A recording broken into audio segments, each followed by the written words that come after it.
I am Seamus Blackley, and I'm the guy who has to figure out how to convince everybody to buy an Xbox.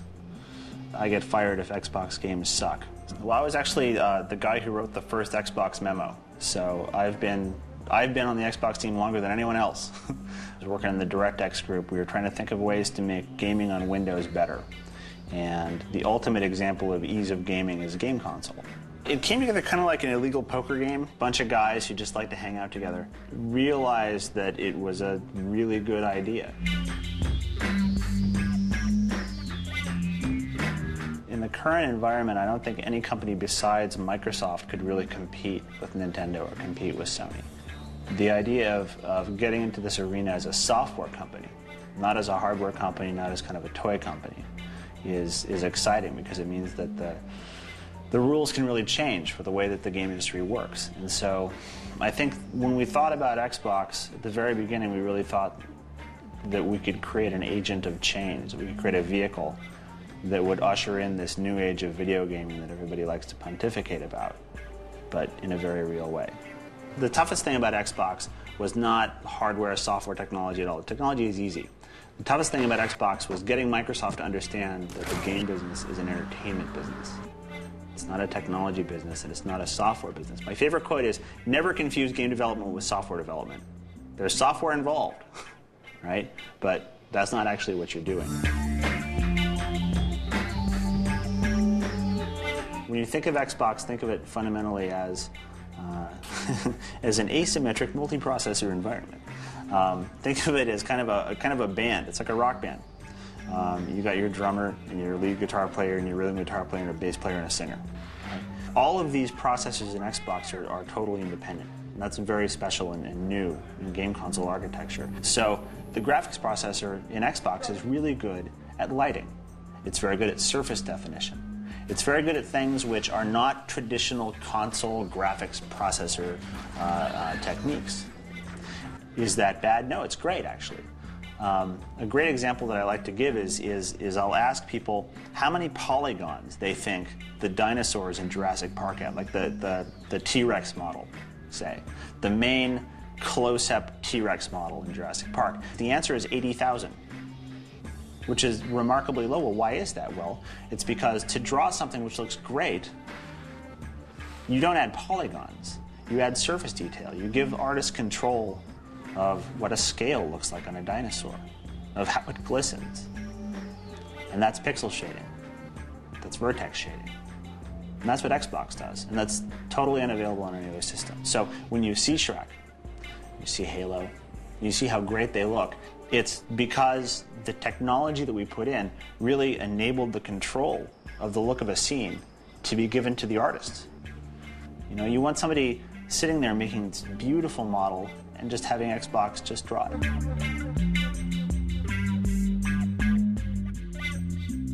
Sound is a great example of the general philosophy of everything we thought about on Xbox.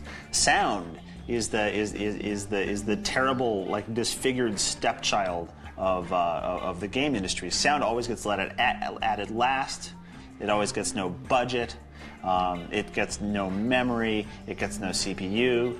The lead programmer always hates the sound programmer. You know, it's this kind of joke in the game industry that you just slap the sound on at the very end, and it gets whatever happens to be left over when the rest of the game runs. And so we decided just to end that debate just outright by putting a really big, fat, powerful, crazy processor in there just for audio. So aside from the fact that there does need to be some memory allocated to audio for the music, there is absolutely no effect on the game for doing beautiful musical scores and highly complicated simulated audio and 3D audio and Dolby surround and all of these kinds of things are all handled by this audio processor totally autonomously. An artist can sit down in front of an Xbox and directly export a beautiful human figure out of 3D Studio Max or Softimage right into the Xbox, and it draws just as it looks.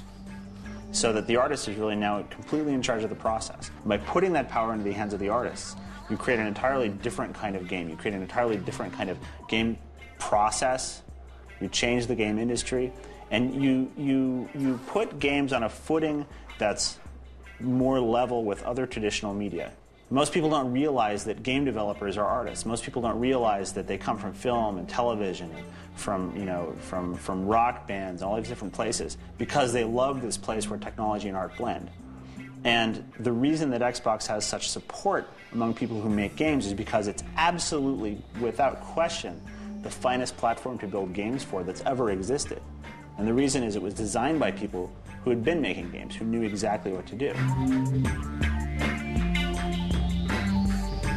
If you look at Shrek, it's shocking. You know, you see things like, whoa, I didn't know that a game could look so much like the movie. You know, I really feel like I'm playing the movie. It's not just, oh, I recognize that character, he looks a little polygonal, but that's pretty good. It's that you turn on the television and there Shrek is. And it's a kind of a thrill. It's a wonderful thing. It's a wonderful thing. Tony Hawk is actually a tremendous example of the Xbox difference in that it's a game that everybody knows and loves, and yet it's really taken to the next level on Xbox. You can see this grass is really grass. It's not some stupid looking texture. It's actually every single blade of grass. And so the Xbox technology was designed to give that kind of power to the artist. That really is the fundamental dream of Xbox. But we're really focusing hardcore on building an online experience for Xbox around games, around stuff that you can only do in games that are connected, right? It gets really interesting. You can talk about community, and you can talk about massively multiplayer games.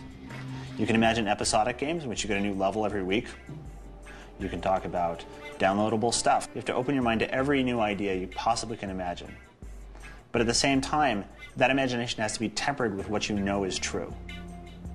And it's the same kind of imagination that has to go into online. And it's something which really only Microsoft has at this time. We want to really change the experiences you have when you play a game, but at the same time, there's nowhere else on earth where people have as much experience with the reality of broadband adoption, billing, infrastructure issues, like how to frame relays work, all of these different, like, terrifying minutiae that could kill these beautiful ideas dead are understood here. And so the reason I'm incredibly excited about online for Xbox is partially because of the promise of online, but people have been talking about that for a long time. My excitement stems from the fact that online is going to be real on Xbox. It really is going to happen. And that's incredible.